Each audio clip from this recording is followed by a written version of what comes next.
Yes, good afternoon, good day, wherever you are today. Welcome to our presentation of this tiny little guy, the KETRON Event 61. Now, I intentionally left the focus of the camera the way it was for the other keyboard, just to give you guys a sense of the dimensions of this thing. When we were doing the videos of the event itself, you could see that the screen was actually filled up, right? This is the Event 61. And we've been getting a lot of questions. Some people think that because they're getting the 61, they're getting shortchanged in one particular way or another. And I'm here to tell you that no, everything that you have in terms of the features and the content of the event series is true for most of the series line. That does include the Event 61 and the event itself. But this is a cute one. I mean, this is really, nice and portable, especially for those of you who are in Europe, who normally have issues with space or with transportation. This is the arranger for you. Even in some of us in the United States as well too, because when the keyboard starts to feel a little bit heavy, you know you are getting older. The keyboard doesn't gain weight, it's you who loses your strength. Anyway, today we're going to talk about certain features that are not explained thoroughly out there on the social media, and I want to talk about the lower functionality. On this keyboard, you have the capability of having up to 6 voices on the right-hand side, okay?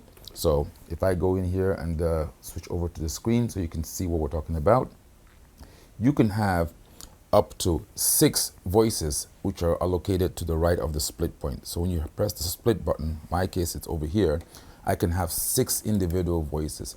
Now, KETRON calls this voice 1 and voice 2. So a voice is can be made up of 3 elements or 3 individual sounds, okay? Voice number 2, again, is a voice or a preset which can be made up of 3 individual sounds. So you can have up to 6 sounds and you can control them in real time, okay? So I'm going to get out of this screen and I'm going to go back to my discussion on the lower.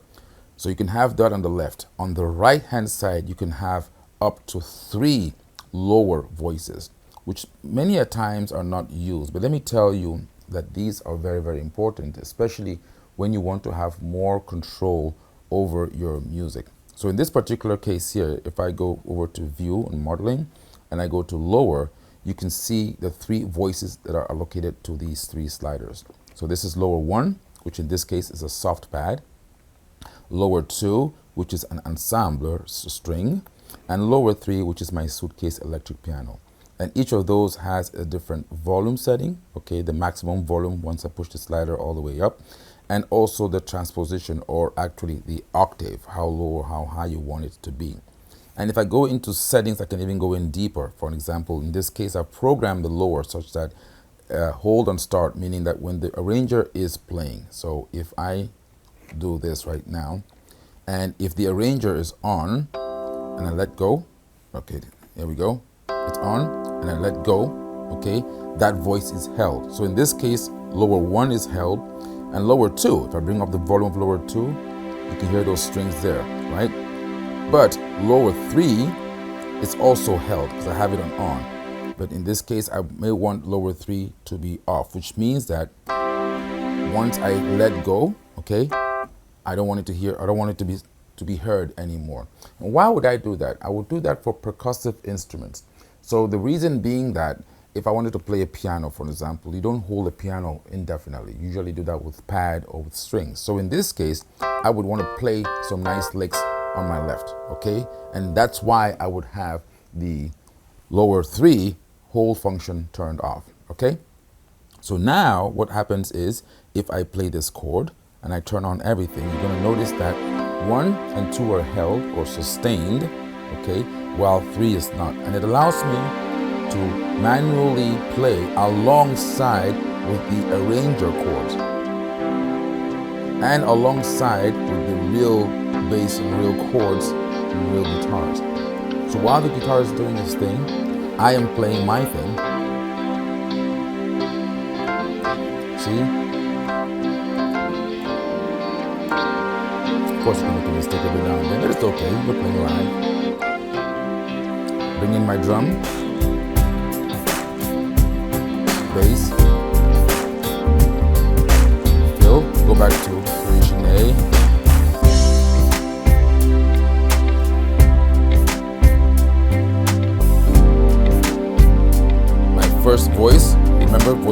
which is made up of 6 different sounds, or can be made up of 6 sounds.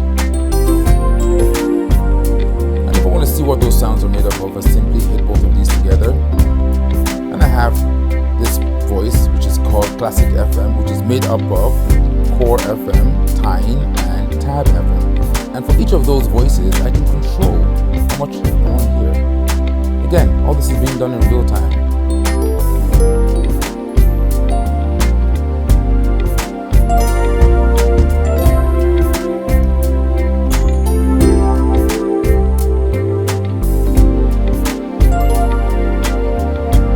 And if I bring in voice 2, this is the master volume for voice 2, okay? But guess what? I can again turn on and off the different sounds affiliated with voice 2. I can make it fat, I can turn everything on.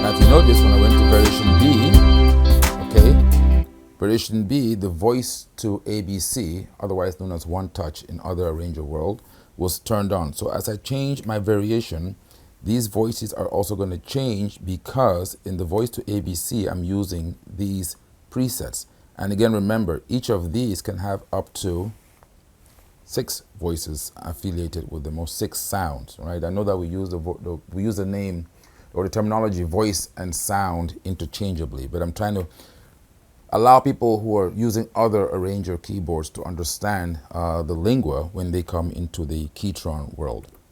So that's a very nice feature there, being able to have lower 1 and lower 2 and control that in real time in association with your lead voices over here. And of course, if you get the Pro 1 package that we have, you're going to have access to this beautiful style called hip hopping. And if you notice that the style makes you want to move, right? Because if you just listen, for an example, let me just play the drums. It's like a vintage drum set, right? But it's not just a drum set, it's an actual drum pattern. It's an actual drum wave file that was recorded in the studio with that exact set. But I can control that in real time. I mean, the kick drum tells you the whole story. Okay? Now, bring in the bass player.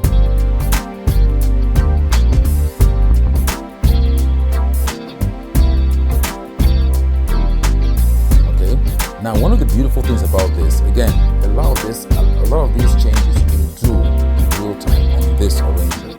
Let me give you a scenario here. Let's just say, for an example, that you were bored with that bass line, right? I mean, it's there, it's a nice bass line, but you want to do better, right? I can go into my view and modeling, and I can go to my bass. Right now I have a sub bass, which is a MIDI bass that is working. Let's say I want to replace that, for example, with a live audio bass player. Instantly, as I'm performing, I can now touch the real bass, and I have a whole lot of bass templates to choose from. So I can go here, for an example, and I usually pick something that's nice and funky, disco funk, right? So let's try this funk 109 here. And you want to try and pick a bass line that is very close to the tempo that you're working with, okay? So let's try this funk 102.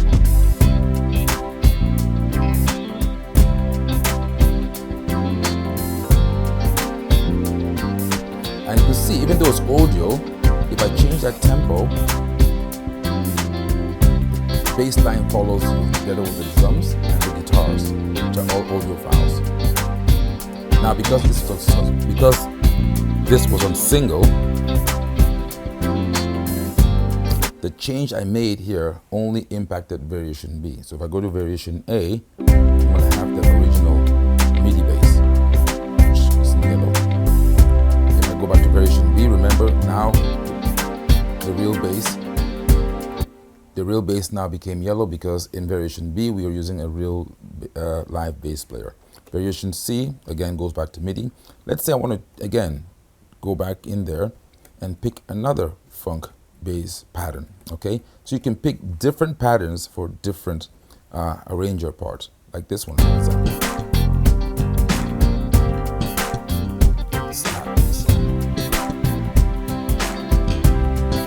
So in B, I have this one over there.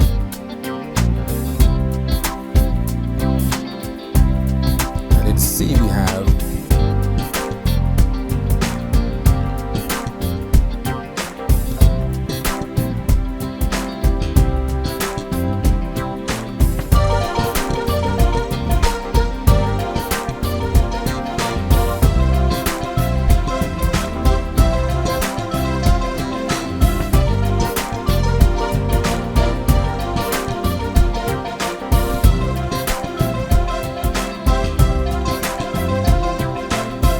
now, there's a question that's been asked many times, how this benefits you in the studio.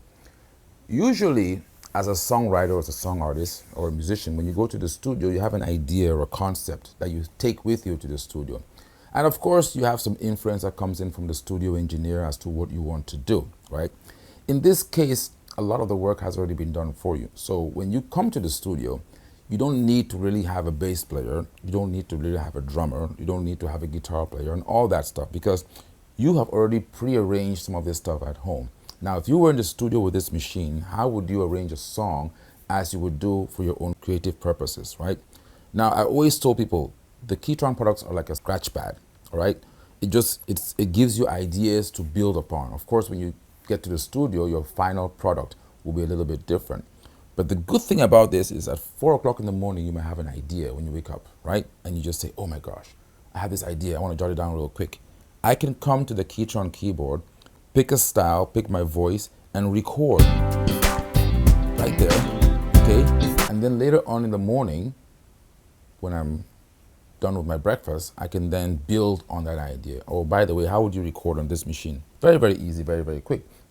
If I want to record an idea, like right now, for example, all I have to do is just record. You press the record button, and it's going to ask you if you want to record a MIDI or an audio file. In this case, I want to record an audio file. And there are my view meters. Usually I like to put this up at +1 dB to get an optimal balance, and start recording right away. Hit the start and introduction. And everything I'm doing on the keyboard is recorded. So volumes, for example, I might want to just let that guitar drive for a while. This is me trying to build a song, okay?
And once you're done, simply hit the record again. It's going to build up the song, okay, on the screen. So let's go to the screen to see what's happening.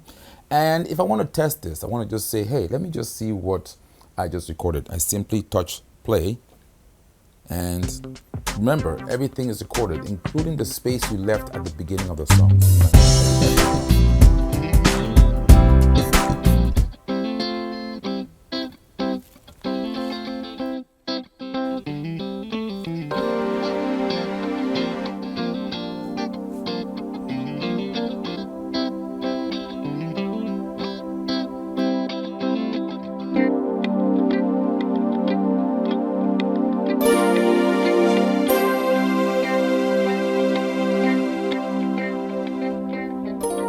So now that you're done with the recording and you play back and everything sounds correct, all you have to do is press save, and it's going to ask you save audio recording, and you're going to touch yes on the screen. Okay, so in this case you just simply touch yes, and that's the default name, but I'm going to cancel that name and I'm going to give it my own name, which in this case I'm going to call it AJ Demo. Okay, and then of course I'm just going to touch enter on the screen right there. Now real quick, I'm going to answer this other important question. When you create a recording on this machine, where does that recording get stored? Where does it get saved? So if you come over here, let's go back to the screen again, and we can see what's happening here, right? When you go to media, of course it gives you the screen where you can have access to the internal drive of the machine. And if you have any USB sticks or any other external card, like an SD card plugged in, those will also be displayed on this screen. So whenever you make a recording, it goes into the last drive that you use, and specifically the last folder as well. What does that mean? If I came in here, for an example, and I did, let's say I was inside the demo folder, okay? And then I get out of this, I get out of the media. If I now go to my recording and press record, whatever I record is going to be recorded inside that demo folder, okay? If I was using my USB stick for whatever, and that was the last thing that I accessed, and I now go to record, the file is going to be stored in that USB stick in whatever folder it was. Now in this particular case, we were not in a specific folder, right? So if I want to get to this song and play it, all I have to do is go into my player, all right, press the player button, and I go down to the root directory, which is the root of the SSD, and there it is, AJ's demo, touch start, and it's playing. Or I can hit it once and then press enter.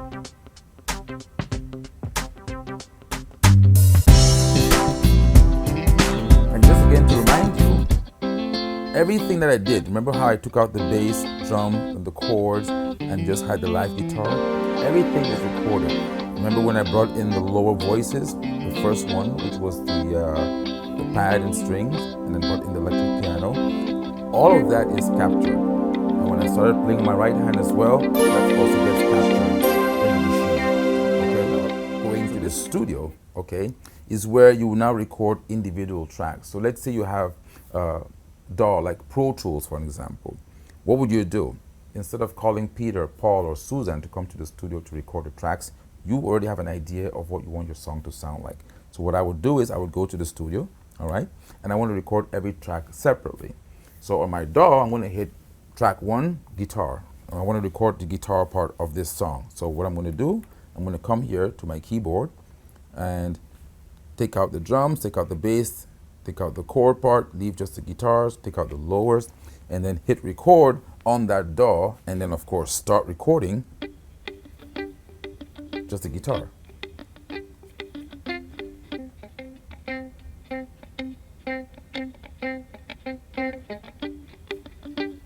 Okay.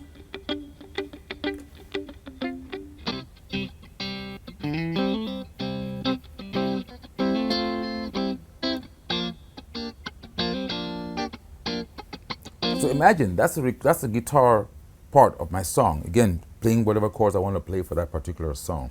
Once I'm done with the guitar part, I'm going to rewind the track back to the beginning, open a new track, track number 2, call that bass, and I'm going to come here. Now I'm going to bring up the bass and bring down the guitar, and I'm going to record just the bass track. And mind you, I'm building my song, so I can record all of this and do the changes, transitions in real time.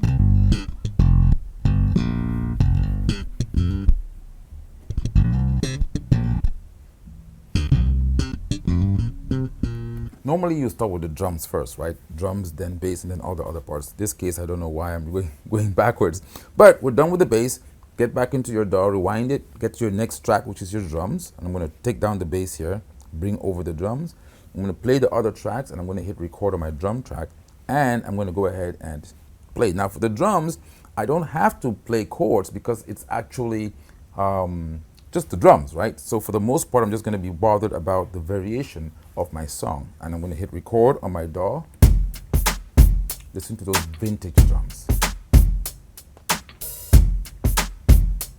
And I'm going to focus on my fills and my breaks. while my DAW is recording the track. So then I have time now to play with the drums as if I was an actual live drummer, right? So now you've built this stuff in the studio and you have much more capability and much more room and flexibility to be able to work with this machine in the studio. So again, before I go, I just wanted to recap what we spoke about today. Being able to use the Event 61 in this case in various other scenarios. Number one, showing you how the lower voices work, how being able to have not one, not two, but three voices to the left of the split point, okay? Number two, the fact that the right voices, even though they're called voice one and voice two, these are just the presets, right?